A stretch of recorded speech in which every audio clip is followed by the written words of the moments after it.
Salut, bonne soirée. Mon nom est Chantal Roberge Dupuis. Oui, il est très tard, il est 20h41. Je suis à la capitale de Québec. Mais je fais ce qu'on appelle du surtemps pour des situations que je considère d'urgence, d'informer la clientèle, les citoyens. Donc, comme j'avais dit, j'ai fait de la recherche. Euh, je vais y aller vraiment avec de la lecture parce que vis-à-vis de ça, je ne veux pas donner mon opinion. Je trouve que c'est pas une situation où est-ce que quelqu'un, un humain, doit donner son opinion, mais plus y aller de façon textuellement. Euh, Tout simplement transférer ce qui existe et non créer. Je ne veux pas faire de la création à ce niveau-là, mais je veux quand même informer les citoyens. Du coup, dire en lien avec le temps actuel de la guerre, en lien avec les citoyens de la capitale de Québec, en lien avec les citoyens qui sont malades ou qui sont blessés. Donc, puis en lien avec des gens qui ne savent pas trop comment fonctionne le système. Même parfois en québécois, je ne sais pas comment ça marche, j'ai jamais été malade et blessé. Si on arrive, on est immigrant, puis on te l'a pas expliqué. Donc, c'est un formulaire. Je suis allée chercher sur Internet. Je l'ai trouvé sur Internet. Je suis pas sûre que c'est lui parce qu'il y en a beaucoup, mais je vais quand même te lire celui-là, puis je vais te le montrer.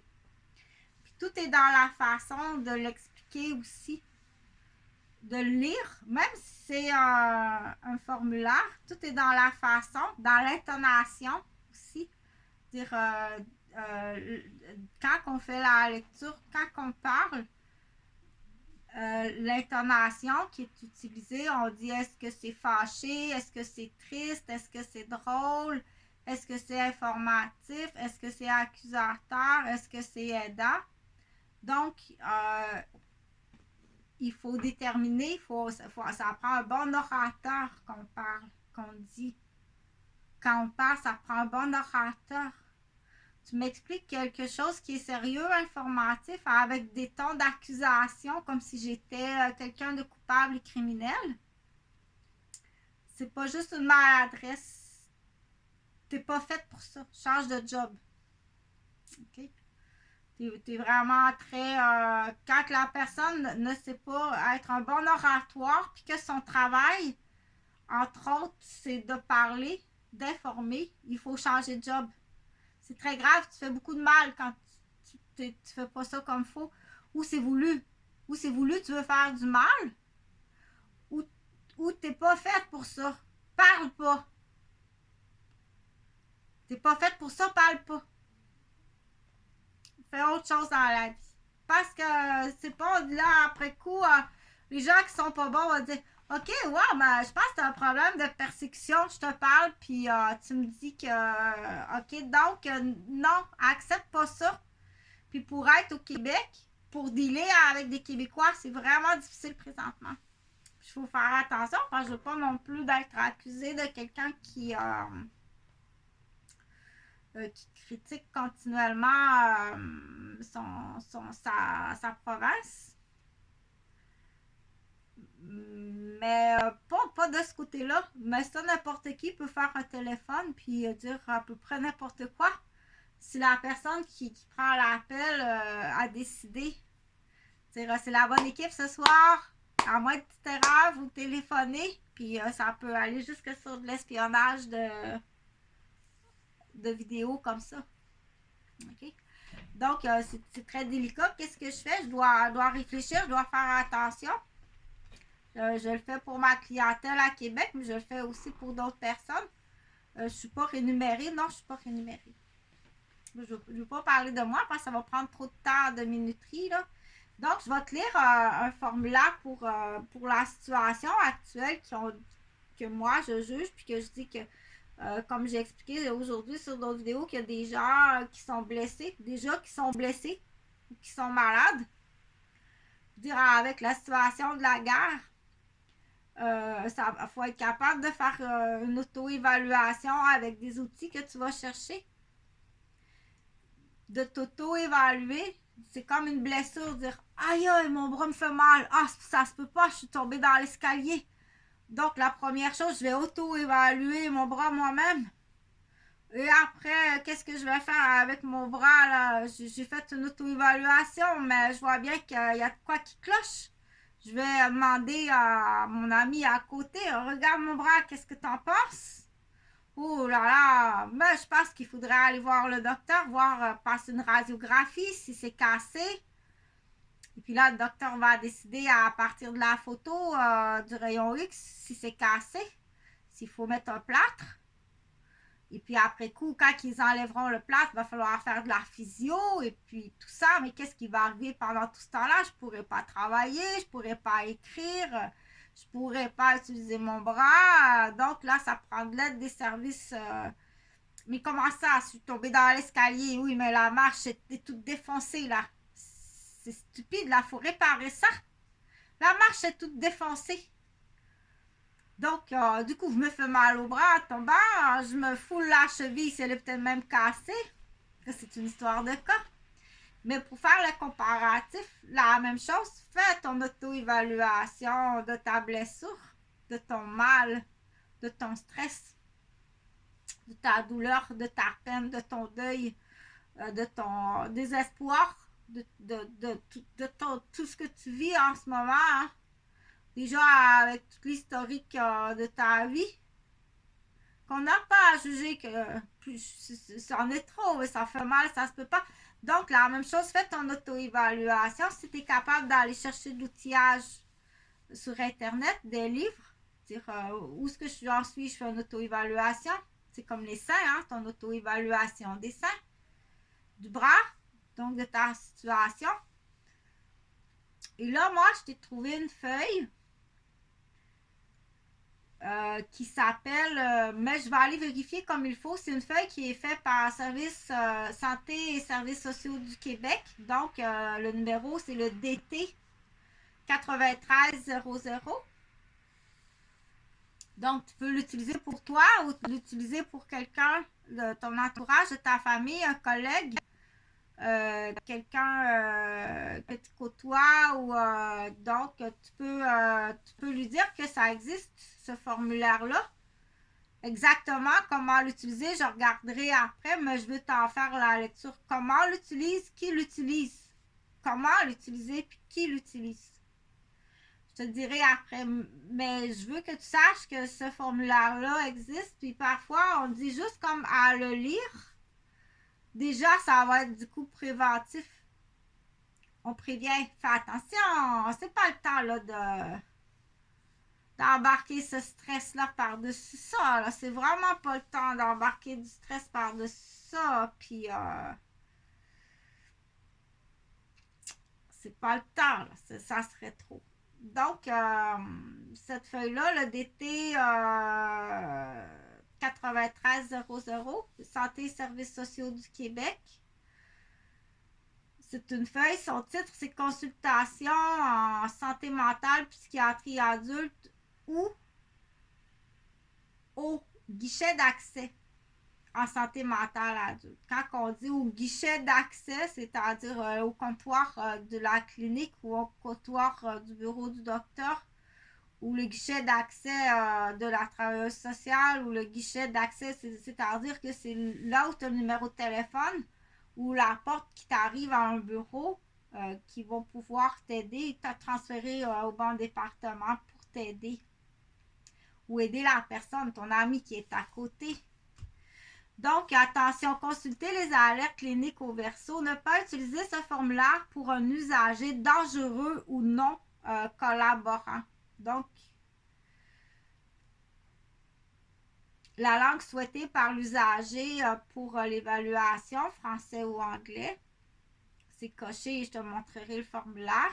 Personne n'est significative pouvant accompagner l'usager au rendez-vous.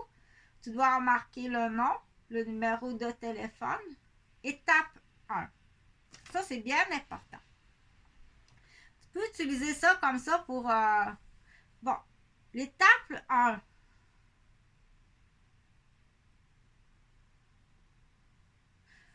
Motif de la consultation.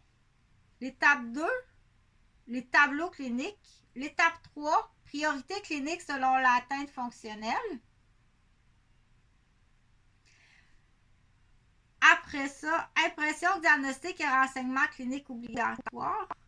Après ça, identification du médecin référent et du point de service, médecin de famille, la signature, référence nominative.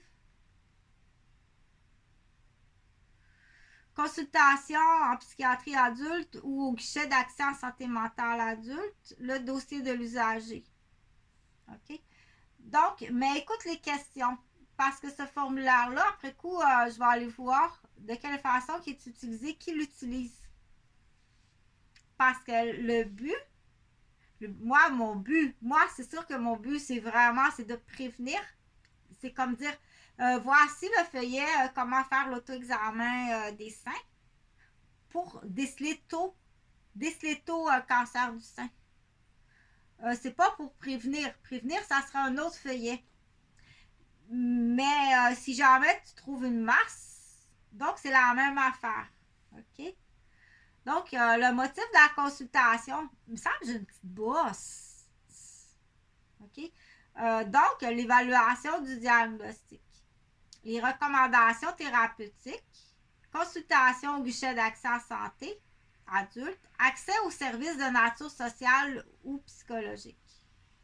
Je vais te montrer comme ça comment c'est fait, ça va être plus facile. OK? Donc, le motif de la consultation. Après, on ira voir où tu prends ça, ce feuillet-là, puis c'est qui utilise ça. C'est-tu ton cousin de la fesse droite que tu as vu 4 fois dans ta vie? Qui arrive en cognant, habillé en policier, puis je pense pas, là. Donc, motif de la consultation, évaluation diagnostique, recommandation thérapeutique, consultation au guichet d'accès en santé mentale adulte, accès aux services nature. Ben, il faut voir comment c'est fait, OK? Puis il faut le lire.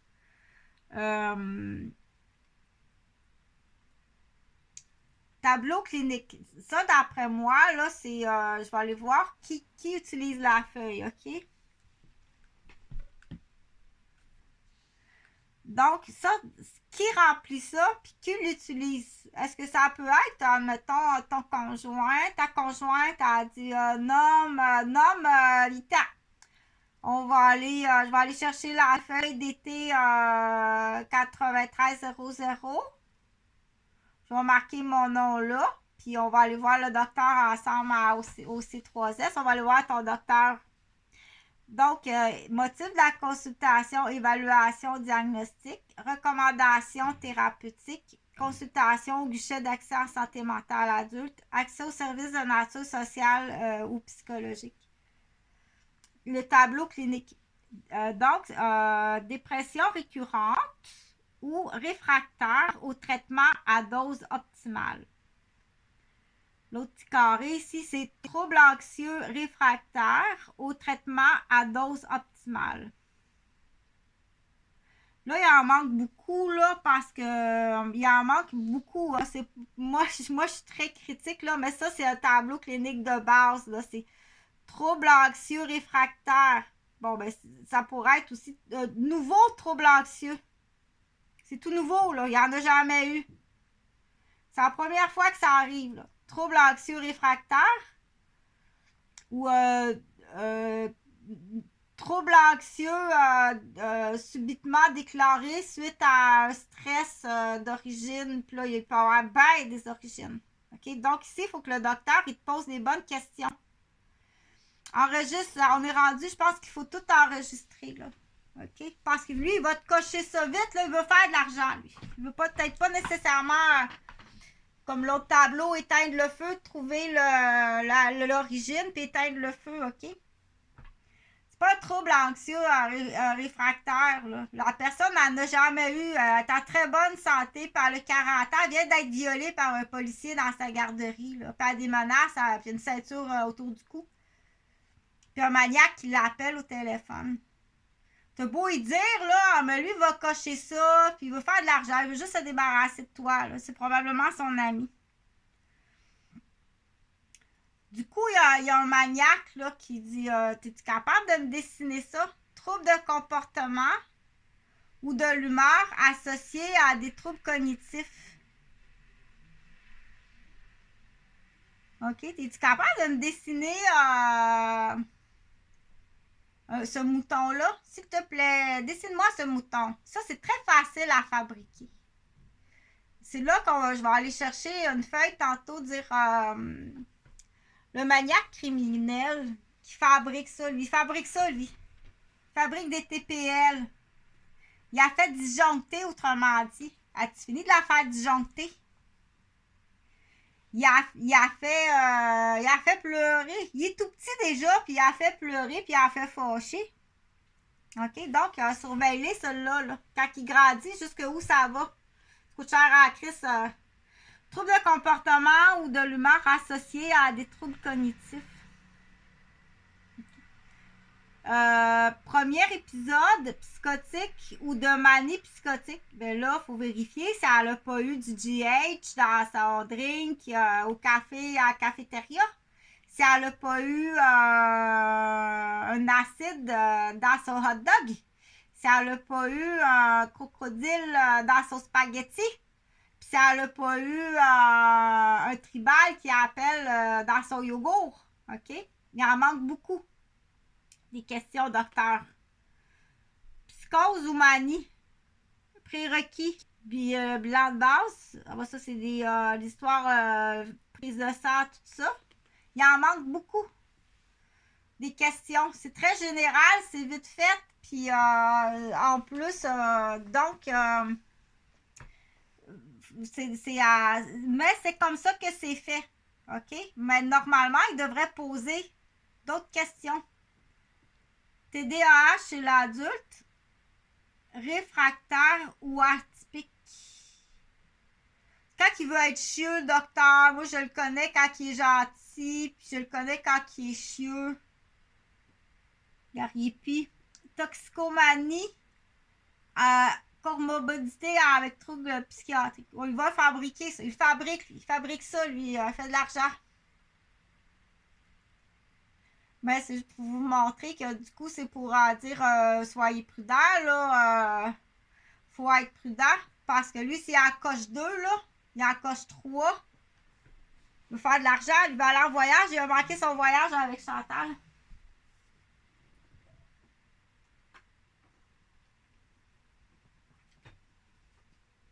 Façon comique, il porte le même nom que l'enculé d'en bas qui est post-incarcération, Dr. Rock. On voit bien qu'il y a une organisation, ce sera pas long. On va aller prendre notre douche ensemble. Impression, diagnostic et renseignement clinique obligatoire.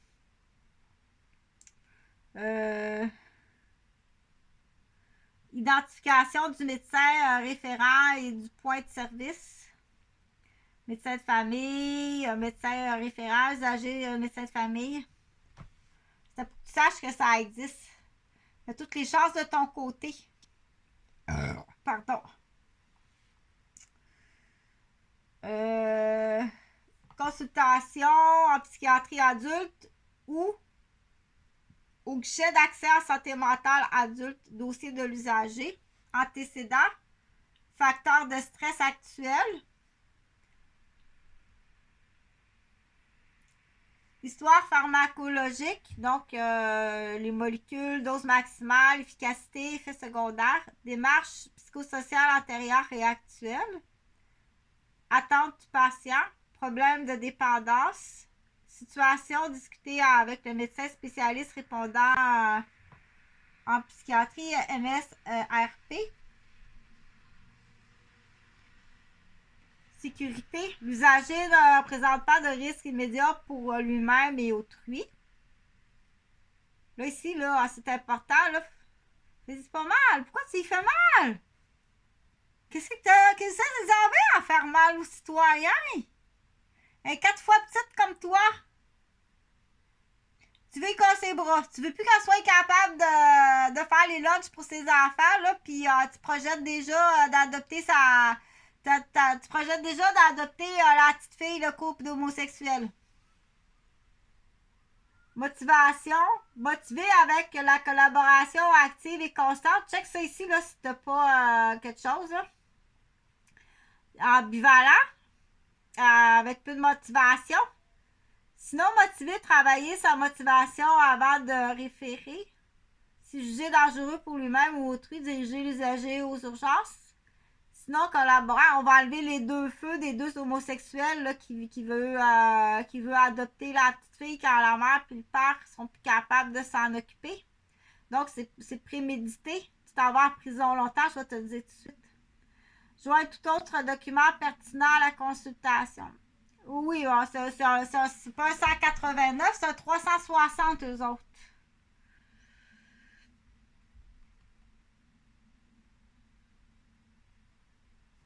Alerte clinique, liste non exhaustive. Étant instable avec des organisations marquées du langage et du comportement. Un délirium. Ben, ça, c'est facile à fabriquer. C'est facile. Hey, on a des recettes de tout ça. Autres sources disponibles. Ligne info sociale 811. Pour trouver le centre de crise de votre RLS, ligne d'aide et prévention suicide de 1-866-277-3553.